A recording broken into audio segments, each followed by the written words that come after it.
السلام علیکم ورحمۃ اللہ وبرکاتہ۔ کیا حال ہے سب کا؟ الحمد للہ، گڈ۔ نحمده ونصلی علی رسولہ الکریم، اما بعد فاعوذ باللہ من الشیطان الرجیم، بسم اللہ الرحمن الرحیم، رب اشرح لی صدری ویسر لی امری واحلل عقدۃ من لسانی یفقہوا قولی۔ کتاب الطب، باب من خرج من ارض لا تلائمہ، باب جو نکل جائے ایسی زمین سے جو اس کو موافق نہ ہو، یعنی کسی علاقے میں انسان جا کے رہا بسا، پھر وہاں کی آب و ہوا اس کو موافق نہ آئی، یا ویسے اس کا دل وہاں نہ لگا اور وہ وہاں سے نکل گیا، تو کیا اس میں کوئی حرج ہے؟ اور خاص طور پر اگر موسم موافق نہ آئے تو جگہ کی تبدیلی کیا جائز ہے؟ حدثنا عبد الاعلی ابن حماد حدثنا یزید بن زریع حدثنا سعید حدثنا قتادۃ ان انس بن مالک حدثهم، قتادہ کہتے ہیں کہ انس بن مالک نے ان سے حدیث بیان کی، ان ناسا او رجالا، کہ کچھ لوگ یا کچھ مرد، من اکل و ارینتا، اکل اور ارینا قبیلے سے، قدموا علی رسول اللہ صلی اللہ علیہ وسلم، رسول اللہ صلی اللہ علیہ وسلم کے پاس آئے، وتکلموا بالاسلام، اور انہوں نے اسلام کا اظہار کیا، اسلام کے ساتھ بات کی، یعنی اپنے اسلام لانے کا ذکر کیا، وقالوا یا نبی اللہ، اور کہنے لگے اے اللہ کے نبی، انا کنا اہل ضرع، ضاد کے ساتھ ہے، یہ زا نہیں ہے، ٹھیک ہے، بے شک ہم مویشیوں والے تھے، یعنی در کہتے ہیں تھن کو، یعنی دودھ مویشی والے، یعنی ہم جانور پالنے والے لوگ تھے، ولم نکن اہل ریف، اور ہم کھیتی باڑی کرنے والے لوگ نہیں تھے، یعنی زراعت پیشہ نہیں تھے، ہم مویشی جانور پالتے تھے، واستوخموا المدینۃ، تو انہیں مدینہ کی آب و ہوا راس نہ آئی، فامر لهم رسول اللہ صلی اللہ علیہ وسلم بذود وبراء،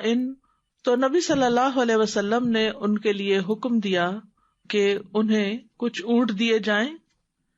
وبراء، اور ایک چرواہا بھی ساتھ دیا جائے، راعی کہتے ہیں چرواہے کو، وامرهم ان یخرجوا فیہ، اور آپ نے ان کو حکم دیا کہ وہ اس میں یعنی جنگل میں چلے جائیں، فَيَشْرَبُوا مِنْ أَلْبَانِهَا وَأَبْوَالِهَا، اور وہ ان اونٹوں کا دودھ اور پیشاب پیئیں، اونٹ کا جو پیشاب ہوتا ہے وہ بھی ایک دوا ہوتی ہے، فَانْطَلَقُوا، تو وہ سب چلے گئے، اونٹ بھی، چرواہا بھی، اور وہ لوگ جو دو قبیلوں سے آئے تھے وہ بھی ساتھ چل دیے، فَانْطَلَقُوا، تو وہ چلے گئے، حَتَّى كَانُوا نَاحِيَةَ الْحَرَّةِ، یہاں تک کہ جب وہ حرہ کے کنارے پہنچے، حرہ ایک علاقے کا نام ہے، پتھریلی جگہ، کفروا بعد اسلامہم، تو انہوں نے کفر اختیار کر لیا اپنے اسلام لانے کے بعد، یعنی مرتد ہو گئے، وقتلوا راعی رسول اللہ صلی اللہ علیہ وسلم، اور انہوں نے رسول اللہ صلی اللہ علیہ وسلم کے چرواہے کو بھی قتل کر ڈالا، واستاقوا الذود، اور اونٹ بگا کر لے گئے، اونٹوں کو ہانک لے گئے، استاق ساقہ سے ہے، ساقہ کا مطلب سائق، سیاق، ڈرائیور کو کہتے ہیں،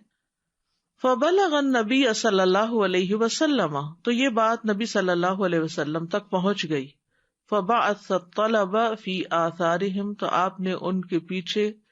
کسی ڈھونڈنے والے کو بھیجا، طلب کرنے والے کو، وامر بہم، اور ان کے بارے میں حکم دیا، فَسَمَرُوا أَعْيُنَهُمْ، تو انہوں نے ان کی آنکھوں میں سلائیاں پھیری، وَقَطَعُوا أَيْدِيهِمْ، اور ان کے ہاتھ قطع کیے، کاٹ دیے، وَتُرِكُوا فِي نَاحِيَةِ الْحَرَّةِ، اور وہ اس حرہ کے ایک کنارے پھینک دیے گئے، حَتَّى مَاتُوا عَلَى حَالِهِمْ، یہاں تک کہ وہ اسی حال میں مر گئے۔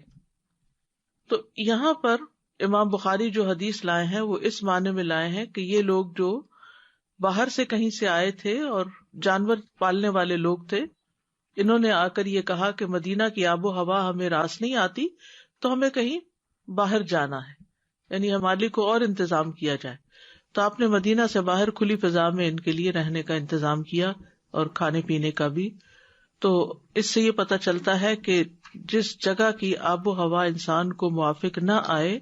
وہاں سے کسی دوسرے علاقے میں چلے جانا جائز ہے. مثلا کچھ لوگ انر سٹیز میں رہنا ان کو بہت مشکل لگتا ہے، کنجسٹڈ ایریاز میں رہنا، تو وہ سبربز میں چلے جاتے ہیں یا وائس ورسا، تو اس میں کوئی حرج نہیں. لیکن یہاں پر ایک اور چیز بھی جو سامنے آئی وہ یہ کہ آپ صلی اللہ علیہ وسلم نے ان پر احسان کیا لیکن یہ مرتد ہو گئے اور جرائم پیشہ ہو گئے، تو انہوں نے ایسی حرکت کی جس کی وجہ سے ان کو یہ سزا دی گئی. اس سزا کا ذکر قرآن پاک میں بھی آتا ہے کہ جو لوگ اس طرح کی بغاوت کریں پھر ان کے دایاں ہاتھ اور بایاں پاؤں وغیرہ کاٹ دیے جائیں. بہرحال اس میں جو بنیادی مضمون ہے وہ تو یہ، لیکن مزید جو لوگوں کو پریشانی ہوتی ہے کہ نبی صلی اللہ علیہ وسلم تو رحمت للعالمین تھے، تو آپ نے اتنی سخت سزا کیوں دی؟ یہ عبرت کے لیے تھی، عبرت کے لیے تھی کہ آئندہ کوئی اس قسم کی حرکت کی جرت نہ کرے. اگر ان کو چھوڑ دیا جاتا تو روز اس قسم کے کیسز پیش آتے. ابن حجر جو بخاری کے شارح ہیں وہ لکھتے ہیں کہ امام بخاری کا مقصد یہاں یہ ہے کہ اگر طاعون وغیرہ کی وجہ سے آب و ہوا ناموافق ہو جائے تو راہ فرار اختیار کرتے ہوئے کسی دوسری جگہ جانا درست نہیں، جیسا کہ اگلے باب میں آئے گا. ہاں، عام حالات میں یا چھوٹی موٹی بیماریوں میں جو وبائی نہ ہو ان میں انسان اپنا علاقہ چھوڑ کے دوسری جگہ جائے تو وہ اس کے لیے صحت کے اسباب میں سے ایک سبب بن جاتا ہے. بعض لوگوں کو ایک خاص جگہ کا پانی میسر نہیں آتا، وہ وہاں پر رہیں یا جائیں تو بیمار پڑ جاتے ہیں. بعض لوگوں کو کسی خاص علاقے کی گرمی یا سردی موافق نہیں آتی. جو لوگ ٹھنڈے علاقوں میں رہنے والے ہوتے ہیں ان کے لیے گرم علاقوں میں رہنا مشکل ہو جاتا ہے. جو گرم علاقوں کے رہنے والے ہوتے ہیں ان کے لیے سخت سردی کے علاقوں میں رہنا دوبھر ہو جاتا ہے، ان کی صحت کو تکلیف پہنچتی ہے، نقصان پہنچتا ہے. تو یعنی اس جگہ کو چھوڑنے میں حرج نہیں ہے.